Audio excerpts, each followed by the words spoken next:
Welcome back. We continue an exploration into Jung's Red Book. We are in the Liber Primus and on the service of the soul. So I'll start into the reading of the passages and kind of look at what these passages are providing for us. Just a recap is Jung is in his dreams, and when he's in his dreams, the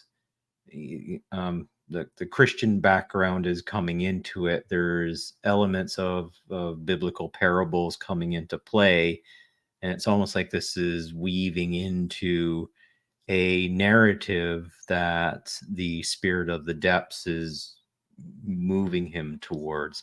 Again, this is just my thoughts based on reading this and what I'm gleaning from the work here. Continuing on, we have Jung writing here. On the following night, I had to write down all the dreams that I could recollect, true to their wording. The meaning of this act was dark to me, and he didn't quite realize, what was pushing him or moving him in order to do this. Why all this? Forgive the fuss that rises in me, yet you want me to do this. What strange things are happening to me. I know too much not to see what swaying bridges I go. Where are you leading me? So he's still in this kind of dance with his soul in the conversation, and there's part of it is that element, that chaotic depth, that spirit of the depths that's kind of bringing him along. You can see the interplay between kind of more of that ordered, structured thinking, the spirit of the times, which basically in a way kind of keeps you in the box. But again, that's my opinion of what's happening. You got the part of us that crystallizes and says, don't change anything because there's nothing you need to change. It might lead to risk or to do things that might be harmful to you. But on the other side, you got kind of that chaotic order that just wants to try something and change and see where that takes us, because that new place of being could be far better than where we're hanging out right now. So here we go. Back to Jung. Where are you leading me? Forgive my excessive apprehension, brimful of knowledge. My foot hesitates to follow you. Into what midst and darkness does your path lead? So again, the unknowing. So Jung writes, must I also learn to do without meaning? If this is what you demand, then so be it. This hour belongs to you. What is there where there is no meaning? Only nonsense or madness, it seems to me. There is also a supreme meaning in that your meaning, my soul. I limp after you on crutches of understanding. I am a man and you stride like a god. What torture! I must return to myself, to my smallest things. I saw the things of my soul as small, pitiably small. You force me to see them as large, to make them large. Is that your aim? I follow, but it terrifies me. Hear my doubts, otherwise I cannot follow, since your meaning is a supreme meaning, and your steps are the steps of a god. Do you fear the depths of the unconsciousness of your dream? That's just me making that up. So he's really, believing, seeking, and doubting. There's this doubt element that's coming up here. It's kind of it's almost like the bit of a kind of a Holy Ghost element coming to being um, through his exploration, and he's struggling with it. It's kind of like that seeking and doubting instead of going and having the belief. And then would it be a faith? I'm not sure if he's going to follow with where the soul wants to go. So Jung writes, I understand I must not think either. Should thought, too, no longer be? I should give myself completely into your hands. But who are you? I do not trust you. Not once to trust is that my love for you, my joy in you. Do I not trust every valiant man, and not you, my soul? Your hand lies heavy on me, but I will. Have I not sought to love men and trust them? Should I not do this with you? Forget my doubts. I know it's ignoble to doubt you. You know how difficult it is for me to set aside the beggar's pride I take in my own thought. I forgot that you are one of my friends and have the first right to my trust. Should what I give them not belong to you? I recognize my injustice. It seems to me that I despised you. So makes me wonder that Jung in his upbringing or his younger years, there's a type of hubris, like maybe this has come up before in the back of his mind, but he's put it aside. But there is a gap of time when where he started on this journey and didn't uh, take on the writing of these papers until much later. He started, it was in a previous video. I can't remember how many years passed. Um, I'm guessing 1913 to possibly around the 1940s. There's a big gap there. I don't. I'm just going off the top of my head, and it's sometimes a bad thing to do. Uh, but there was a gap, and so what I'm taking away here is that there's a point where he's achieved many great things, and so it seems to me that I despised you. So I'm taking this as okay. So he writes again here: my joy at finding you again was not genuine. I recognize that the scornful laughter in me was right. I must learn to love you. So there's kind of like a coming of age in the this conversation within his mind that's happening, that we're seeing as he uh, writes this document. I also set aside self-judgment. I am afraid. Then the soul spoke to me and said, this fear testifies against me. It's true, it testifies against you. It kills the holy trust between you and me. Okay. So now we get more into, we really deepens here now. So you can see the conflict is still there, and he's working through the conflict. But now we deepen a bit more in this. So he writes, how hard is fate? If you take a step toward your soul, you will at first miss the meaning. You'll believe that you have sunk into meaninglessness, into eternal disorder. You will be right. Nothing will deliver you from disorder in meaninglessness, since this is the other half of the world. Your God is a child, so as long as you are not childlike. So that's that dichotomy he talked about before, where if I'm kind of in not developed, and I have that way of being like a child, and it's possible that the counter to that could be more of that patriarchal type of energy that wants to, it's like, hey, you're a little too childlike, you better discipline up a bit. It's not going to benefit you to be in that state. But you flip it the other way around, like if you're up to the point where you feel like I've gone beyond that, I am a adult, matured human being, got all this stuff going for me, then there's like maybe that playfulness that comes back. Yeah, they maybe an explorer, or there's something there that plays with you or pulls at you, and you can choose to ignore it. And that's a bit of what he was saying um, in the other parts of this. And that's that fight of, okay, do I just ignore this thought that's coming to mind? Do I ignore this part of my soul? But he's having this realization. Your God is a child. So let's continue with this.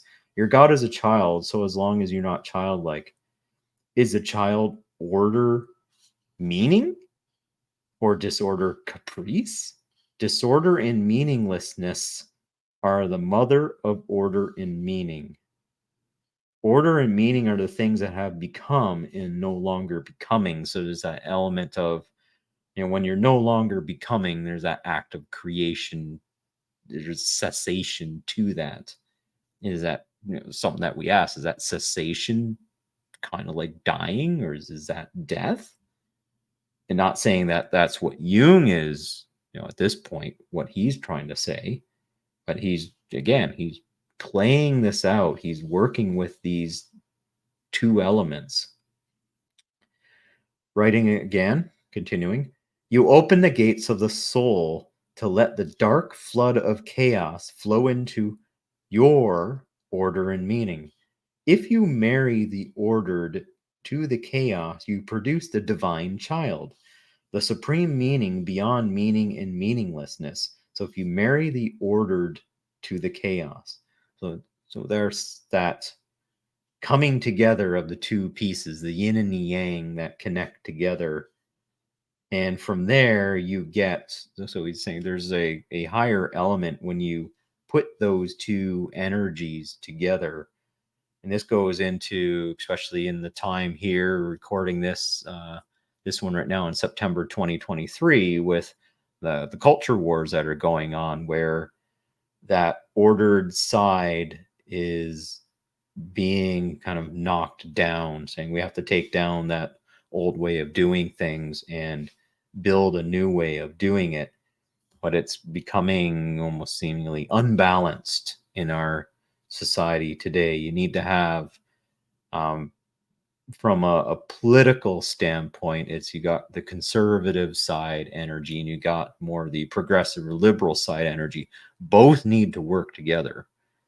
It's you, that progressive energy, that liberalism, the ability to come up with great new ideas to move us forward. But we can't be in that constant state of chaos. We have to look at, okay, well, we move things forward, but then we kind of institutionalize them. We build them in as foundations. And then we have those conscientious types, which are specifically conservatives, who then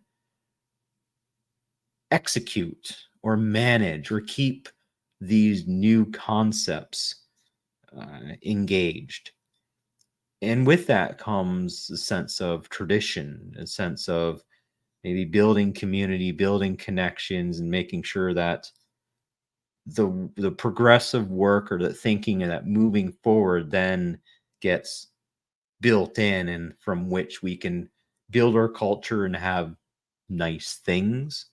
If you especially think about infrastructure or building factories that are producing something of value, then we need people to help maintain them and keep them around.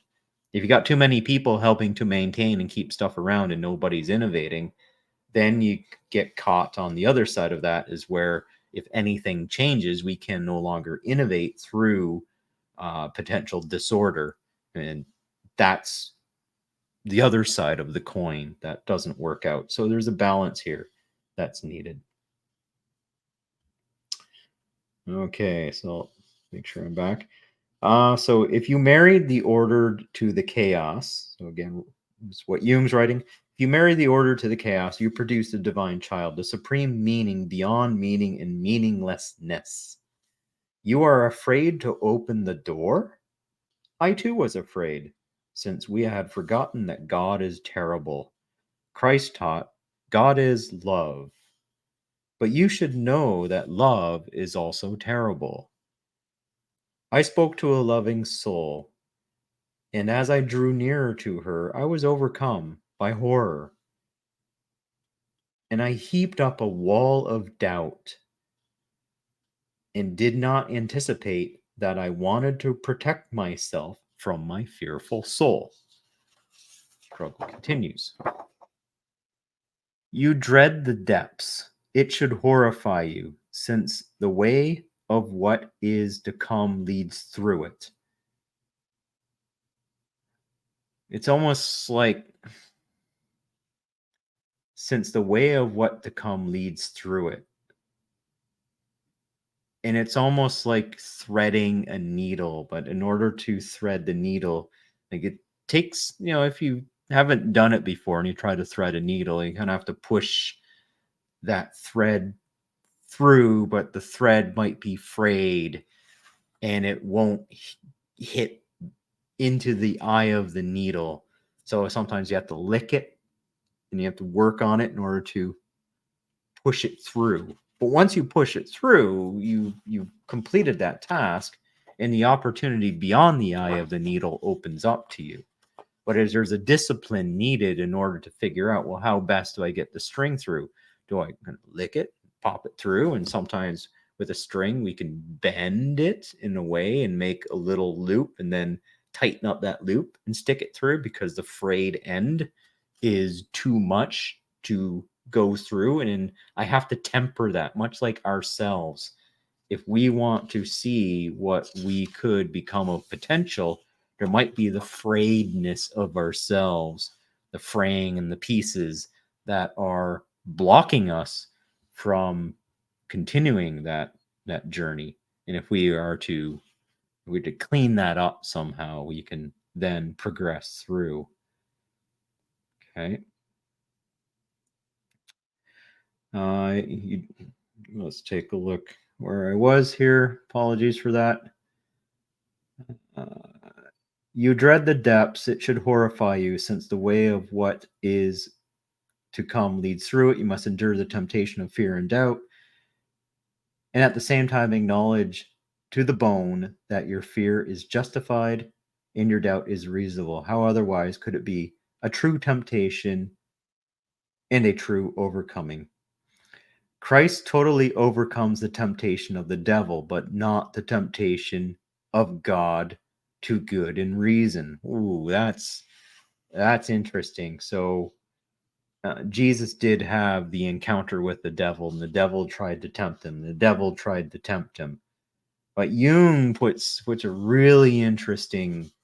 He puts a really interesting when we talk about the balance, but not the temptation of God to good and reason. Christ thus succumbs to cursing.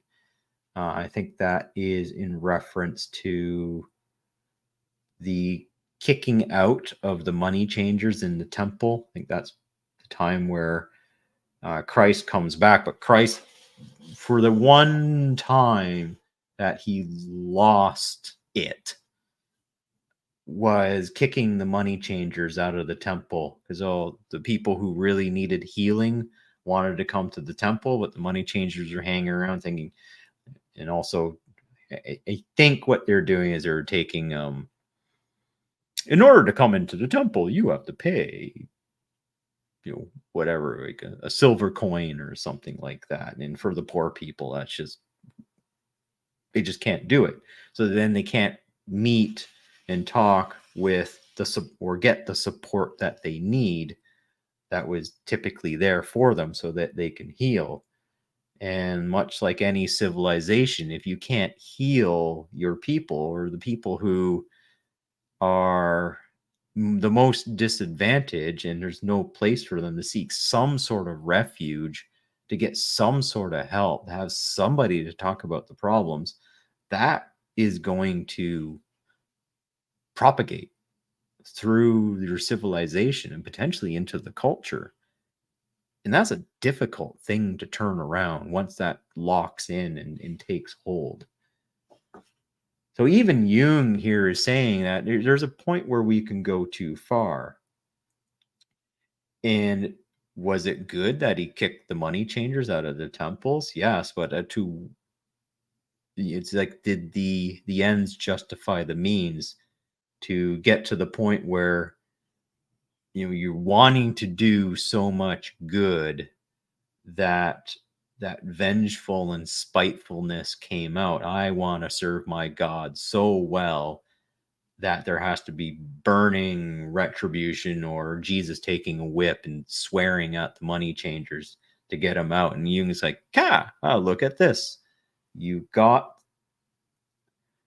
even you didn't get swayed by the devil, but you got swayed by your God, which made you do acts that could potentially put you into the lap of the devil. So again, that's my takeaway from this. I thought that was an interesting meaning. So I said, Christ then succumbs to cursing. So continuing, you still have to learn this to succumb to no temptation, but to do everything of your own will. Then you will be free and even beyond Christianity. I have had to recognize that I must submit to what I fear. Yes, even more, that I must even love what horrifies me. We must learn such from that saint who was disgusted by the plague infections. She drank the pus of the plague boils and became aware that it smelt like roses. The act of the saint were not in vain. In everything regarding your salvation, in the attainment of mercy, you are dependent on your soul. Thus, no sacrifice can be too great for you. If your virtues hinder you from salvation, discard them. If your virtues hinder you from salvation, discard them.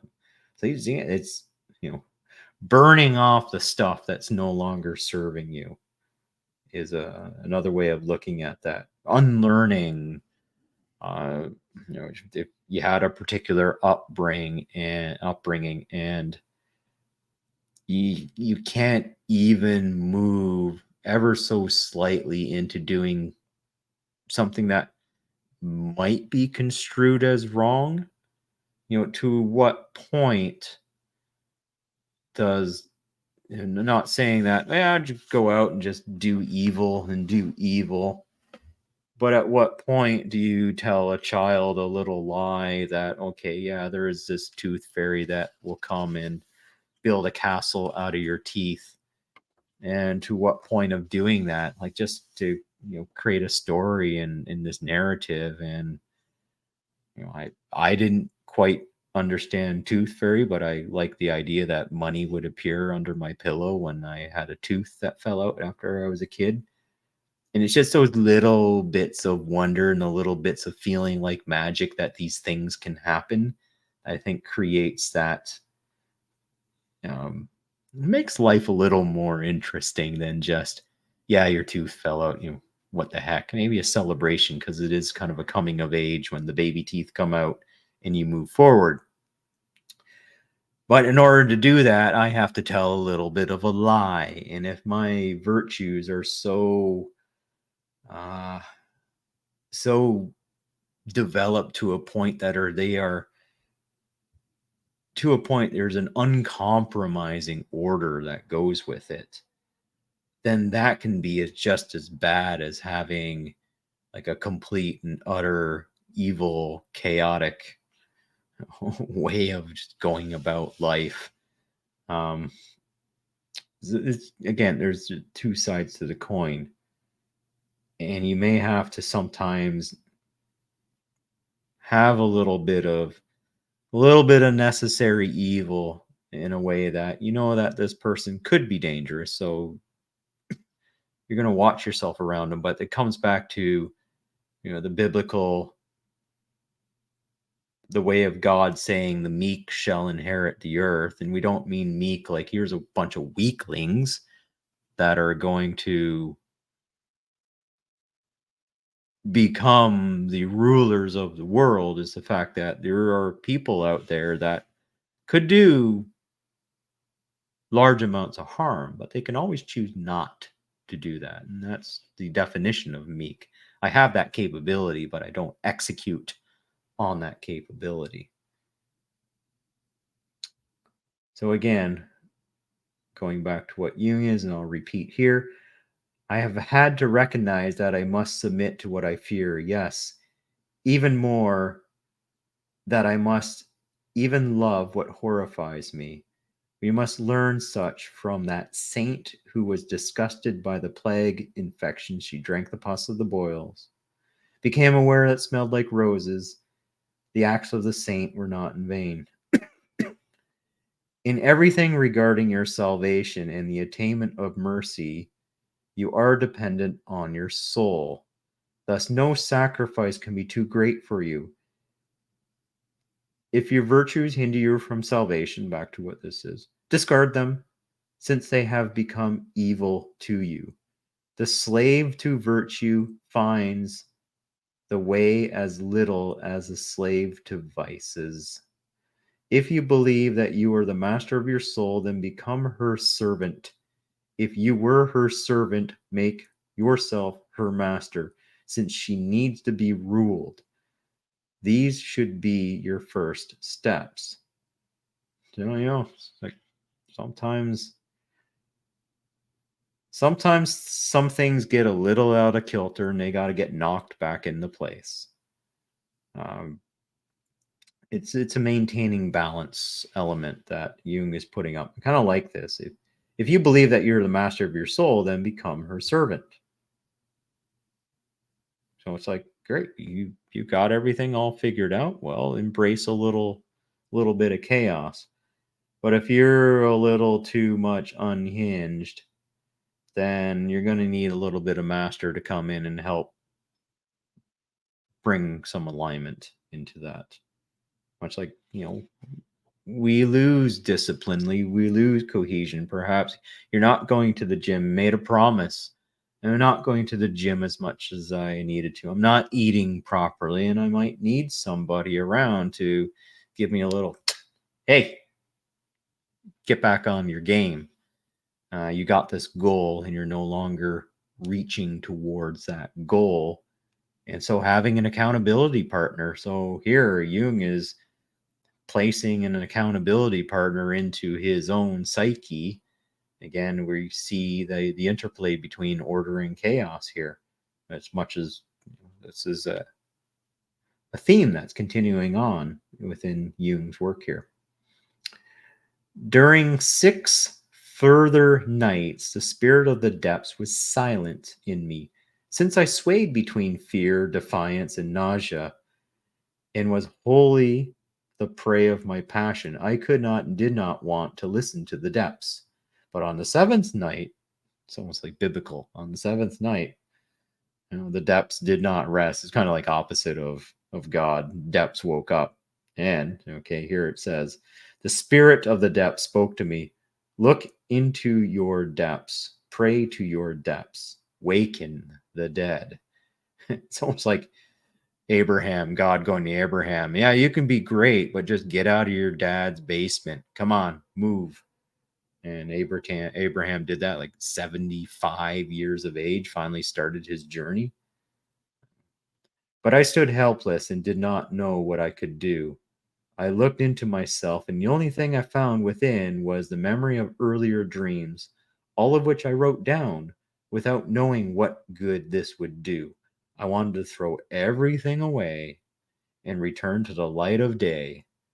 But the spirit stopped me and forced me back into myself. There you go. The accountability partner jumped up, got him, said, oh, you want to stop this whole thing? You think this is silly? Well, guess again, we're continuing. So that is on the service of the soul. Again, Jung fighting with the spirits that are within himself. And again, the spirit of the depths, the part of that unconsciousness, broke through. And okay, Jung is a little more orderly at this stage, but that kind of childlike spirit is coming through and saying, you want to play a game? And in the next one, we move into the desert. So thank you again for your attention, and we'll see you in the next Jung video.